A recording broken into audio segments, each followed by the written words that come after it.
Number 5. Since 1970s, lot of progress have been made in SAM, surface-to-air missile, technology. SAMs play a very important role of anti-area/access denial.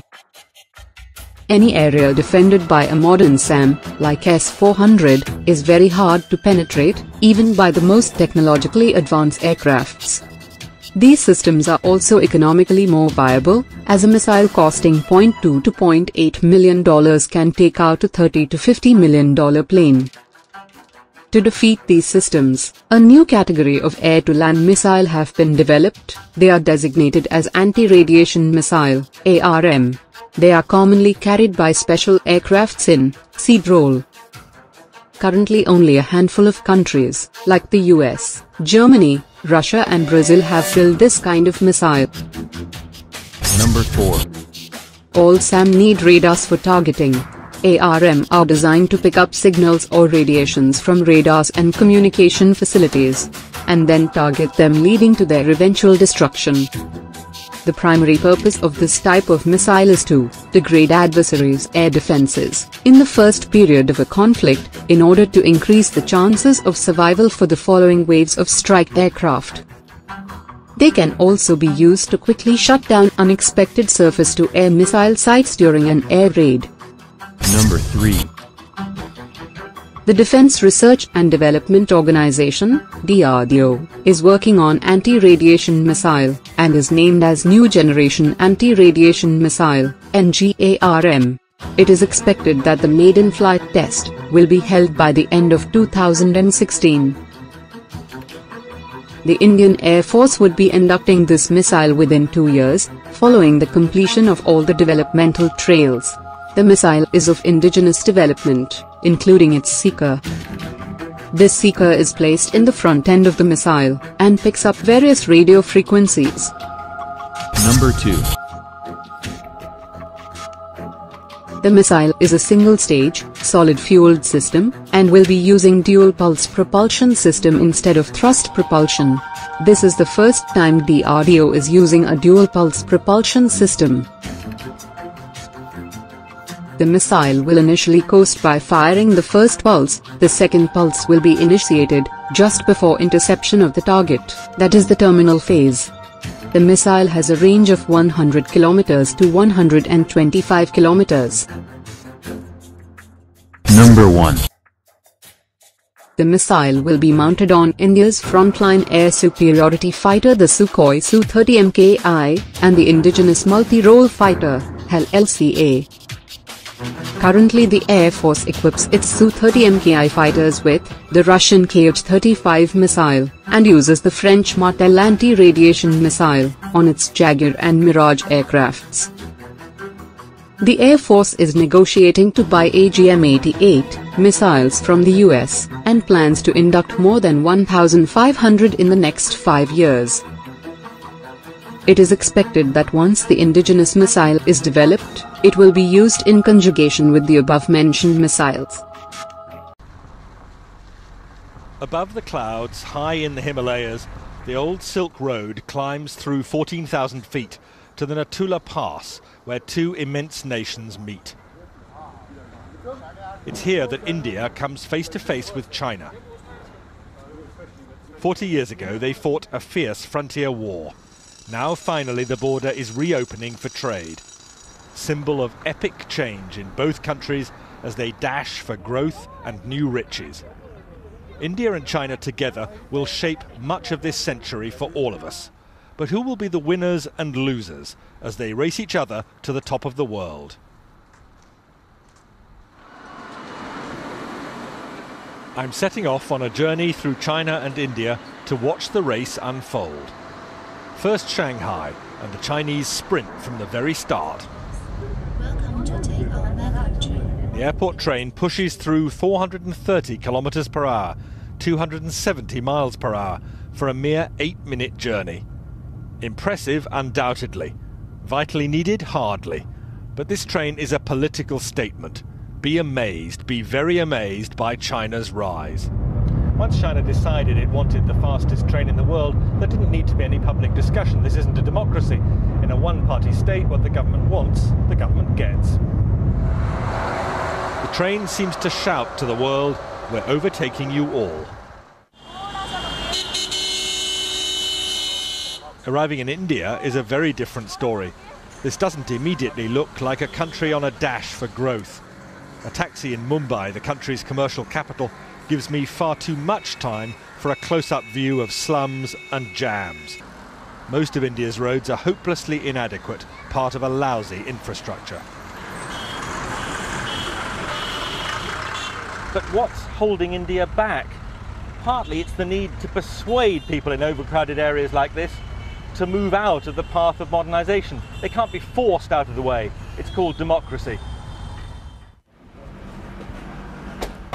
But how does it look to those creating the new wealth? Hi. Nice to meet you. What do you think would suit me? I can do all kinds of shoes. I like these ones. These are really smart. Mm. In Shanghai, Billy Wang's handmade shoes tell a powerful tale.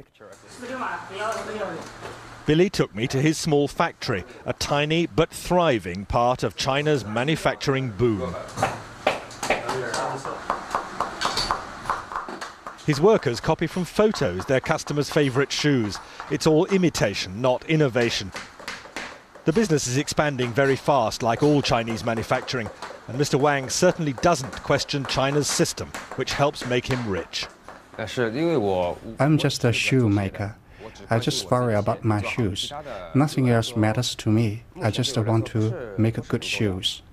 How much does your business and your future success depend on China's government? According to the Chinese way of thinking, the political system is decisive. Everything else comes second to this. And that's the message big picture China tells you too. In the new Shanghai, with its soaring temples of capitalism, the fast track to wealth has been produced by a rigid political system, communist in name only now.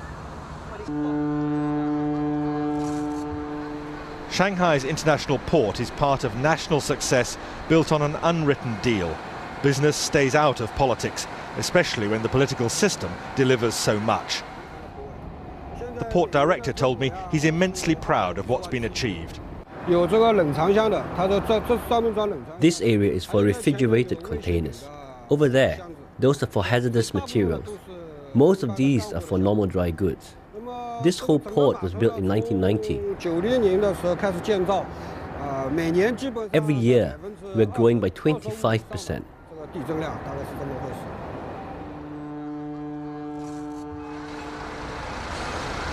More than that, it's largely one-way traffic here. China doesn't buy much overseas, but produces vast quantities of goods for sale. China's achievement is simply staggering. Single-minded, one-party government making clear decisions which mean that China dominates the export world. It's staggering to watch this. Containers coming on and off ships simultaneously, most of them coming into China empty, most of them going out crammed with Chinese exports. This isn't something that should worry just India, it worries economies across the world. A huge trade imbalance. Basically, we have a lot of construction going on right now just before the monsoons. But in India, young risk-takers are not dismayed by China's success. The story of Tarun Tadani in Mumbai is typical. All our designs are basically finalized. Tarun is a man in a hurry to share in India's consumer boom, happening now. Tarun, still only 22, cut short studies in America to create this fashion accessories business. And the emphasis here in his design room, unlike China, is on innovation, not imitation. Here is all our new production. Next door in the workshop, a small team churns out low-cost fashion accessories for eager buyers among India's spreading middle class. Tarun insists India's cheap labour, combined with superior design skills, make a winning formula. We never copy directly. We spend so much time, consistently trying to make new products, new designs, new things out there, finding new trends, just keep developing in new styles. So is this an exciting time to be doing business in India? It's an exciting time because you can see things happening, India is moving very fast, but it's like a boat. But if we can sail or we can even sink. I can't speak for the future, but I can definitely say it is definitely bright. It's a good path, and I think we are on the right track.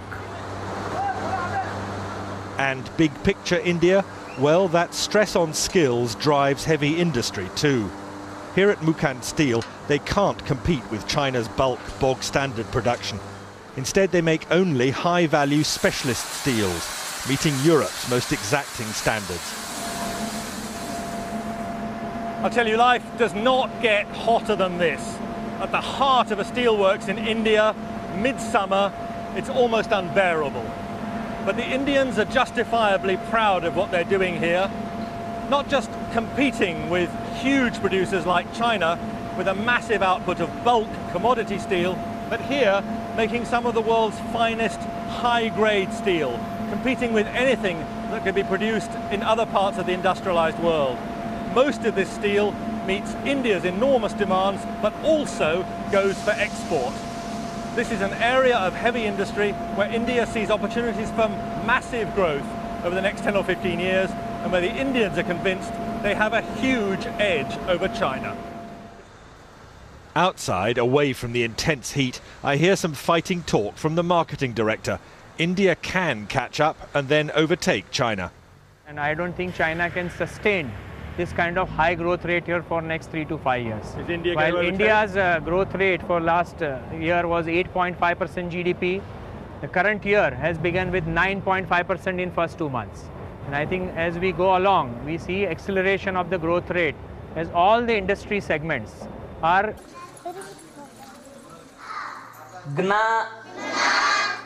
And fighting poverty means giving children skills which could lift them to jobs inside India's urban-led boom. An escape route from very low wages working the land. What would you spend it on? As it is, the headmaster sometimes despairs at the risk of perpetual poverty here. Resources, because uneducated parents, they are not sending their children properly to the school. Absentees, their children absentees, they are at least continuously nearly 10 to 15 days they are absenting. By that way, will not understand lessons properly. But if they get better educated, will that give them a different chance in life than their parents? I mean, is the future for them better? Definitely, sir. Definitely. Now look at this. Still India, but the contrast could hardly be more extreme.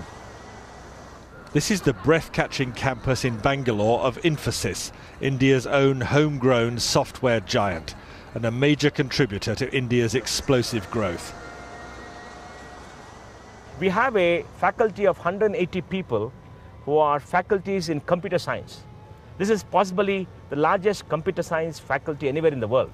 Mohandas Pai, Infosys director, is showing me a vision of India's future. And the biggest emphasis of all here, no question, it's on teaching. Taking the highest achievers among India's college leavers to even greater heights. They see no limits to the country's future or their own. I want to leave a mark. I'm looking at making a difference somewhere down the line. It's not like everything is already done. So there's so much that's yet to be discovered, there's yet to be tapped. So that way, there's a lot of scope to make a difference. Is this an... India accounted for 14% of total weapons imports between 2011 and 2015. India remains the world's largest weapons importer over the 5-year period, according to latest report of the Stockholm International Peace Research Institute. India is not known to export defense equipments. But in last 2 years, India under the leadership of PM Modi is trying to change that, with Make in India initiative. The idea is to design and manufacture in India and export it to other countries, which will bring in foreign exchange. Defense Minister Manohar Parrikar has set a target to raise India's defense exports to $2 billion in the next 2 years from the current $330 million. In this video, we will look into 5 products that India is exporting or plans to export over the next few years. Number 5. Akash is a surface-to-air missile system developed by DRDO with contribution from 61 Indian public and private sector companies. It is an all-weather missile, enjoying high immunity against active and passive jamming, and is designed to kill adversaries at an altitude as low as 30 meters, to as high as 18 to 20 kilometers. The best part is that DRDO coordinated work with other agencies, including the users, that is the Indian Air Force and Indian Army, to produce this system. It has found takers among friendly foreign nations, such as Thailand and Belarus, which have shown and expressed interest in acquiring the missile system. Number 4. MCGS Barracuda, built by Garden Reach Shipbuilders and Engineers, Kolkata, for National Coast Guard of Mauritius, is an example of successful export. India joined the elite club of warship exporters when GRSE delivered it to Mauritius on the 20th of December 2014. The contract was worth $58.5 million. The Indian government has already cleared export of 13 warships to Mauritius, which will be supplied over the next few years. This include 2 fast patrol vessels, FPVs, and 11 fast attack crafts. India also has agreed on supplying ships to Vietnam. The sale of at least 4 patrol vessels comes as part of the $100 million credit line for military equipments extended to Vietnam by India. The patrol vessels will be about 35 meters in length, 10 meters broad. These will have specialized aluminum hull, and will be used to patrol the waters close to the shore. Vietnam needs at least 7 more such ships, and GRSE is expected to get the order for the rest of the ships as well. Besides, it is also in the race to export 2 light frigates, about 3,500 tons each at a total cost of 2,000 crore rupees, to the Philippines. Number 3. The HAL Light Combat Helicopter, LCH, is a multi-role combat helicopter being developed by Hindustan Aeronautics Limited, for use by the Indian Defence Forces. It has now caught the eyes of African countries. According to a PTI report, India is in talks with certain countries in Africa for possible export of the LCH. Japan has also shown keen interest in acquiring the HAL LCH, after it became the first helicopter of its kind to have landed at an altitude of 16,000 feet from the sea level. No other light combat helicopter has achieved this feat. Number 2. The BrahMos is a ramjet supersonic cruise missile that can be launched from submarines, ships, aircraft or land. It is considered to be the most deadly anti-ship missile. It is a joint venture between the Russian Federation's NPO Mashino-Stroyenia and India's Defence Research and Development Organization, DRDO, who have together formed BrahMos Aerospace. Talks are in advanced stage with Vietnam for export. Negotiations are also currently underway with Chile, Brazil, South Africa, and Indonesia. Number 1. The HAL Tejas is a single-seat, single-jet engine, multi-role light fighter designed by the Aeronautical Development Agency, ADA, and Hindustan Aeronautics Limited, HAL, for Indian Air Force. Sources said inquiries by foreign countries came during the Bahrain Air Show in January, the very first time that Tejas flew outside the country. As per the report, Sri Lanka and Egypt have shown interest in the aircraft. Sri Lanka had recently rejected Pakistan's JF-17 aircraft built with Chinese help, and is now looking into Tejas. Egypt had last year signed a contract for 24 French-made Rafale fighter jets, and are interested in some multi-role light fighters. Interestingly, soon after the announcement of Tejas' participation in Bahrain, Pakistan had withdrawn its JF-17 aircraft from the show, despite having paid the initial installment, which ran into a few million US.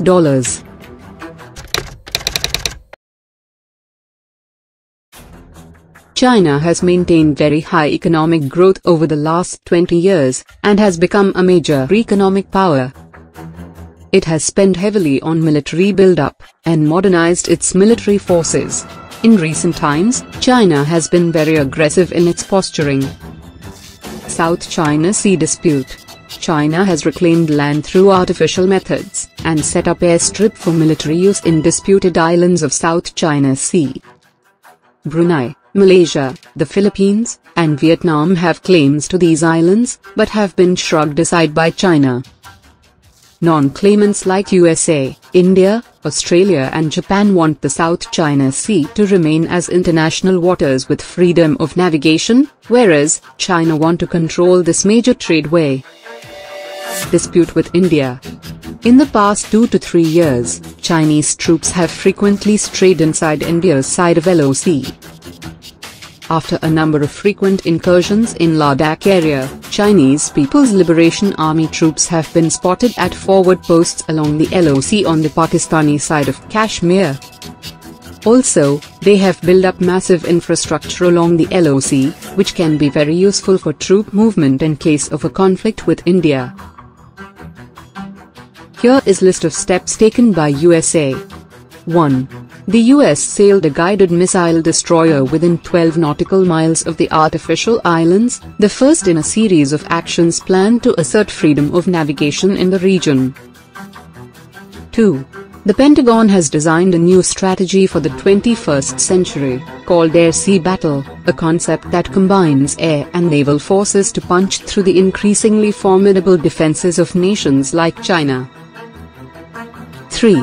An important part of air-sea battle calls for the military to operate from small, bare-bones bases in the Pacific, so that its forces can disperse to in case their main bases are targeted by Chinese ballistic missiles. The idea is to have enough US bases and Air Force capabilities peppered throughout the region, so that China would be too surrounded to safely attack in the event of a conflict. 4. One specific example is Saipan. The USA Air Force will expand the existing Saipan International Airport to accommodate cargo, fighter, and tanker aircraft, along with up to 700 support personnel. 5. In addition to Saipan, the Air Force plans to send aircraft on regular deployments to bases ranging from Australia to India as part of its bulked-up force in the Pacific. These plans include regular deployments to Royal Australian Air Force bases at Darwin and Tyndall, Changi East Air Base in Singapore, Korat Air Base in Thailand, Trivandrum in India. Other possible bases include Kubai Point and Puerto Princesa in the Philippines, and airfields in Indonesia and Malaysia. Here is list of steps taken by India. 1. From roads to military equipments, India is upgrading its defenses along Indo-China border. The Indian Army's operational capability along the China border will be getting a major flip, as 2 tank brigades are soon to be deployed in that region. According to latest reports, Defense Ministry has cleared the plan to raise 6 new armored regiments, that will be equipped with roughly 350 tanks. In addition, 3 mechanized infantry battalions will be raised, with 180 BMP-2 infantry combat vehicles. 2. Defense Ministry has also approved the induction of a 3rd regiment of BrahMos for deployment in northeastern sector along the China border. The BrahMos is a ramjet supersonic cruise missile having a range of 290 kilometers. Each regiment of BrahMos consists of around 65 missiles, 5 mobile autonomous launchers and supporting equipment. 3. India and the United States have agreed in principle to share military logistics. Washington and New Delhi have largely agreed to the terms of a new agreement that allows the 2 militaries to use each other's land, air and naval bases for resupplies, repair and rest. 4. India is ramping up its submarine fleet. India plans to induct about 20 new submarines in the next few years. Some of these submarines will be armed with indigenous K-4 missile for nuclear strike. To know more, see above cards. 5. India is participating in Exercise Malabar, a trilateral naval exercise involving the United States and Japan. Originally a bilateral exercise between India and the US, Japan became a permanent partner in 2000. Despite the statement by a top US Navy officer that Malabar was not directly aimed at China, there is very little doubt about who is the target. The exercise is conducted only about 400 kilometers from the contested Senkaku Islands. Scenarios include hunting for Chinese submarines, ships and countering hostile Chinese Navy. 6. India is providing active help to Vietnam, which is hotly contesting the South China Sea dispute against China. India has agreed on supplying ships to Vietnam. The sale of at least 4 patrol vessels comes as part of the $100 million credit line for military equipments extended to Vietnam by India. Vietnam needs at least 7 more such ships, and Indian PSU, GRSE is expected to get the order for the rest of the ships as well. Talks are in advanced stage with Vietnam for export of BrahMos. BrahMos, considered to be the most deadly anti-ship missile, will be very helpful for Vietnam in countering the Chinese Navy in the event of a conflict. 7. Like Vietnam, India is providing support to the Philippines, which is also party to the South China Sea dispute against China. India has agreed to export 2 light frigates, about 3,500 tons each at a total cost of 2,000 crore rupees to them. 8. India has activated a new data reception and tracking station in Vietnam. It has been linked with another station in Indonesia.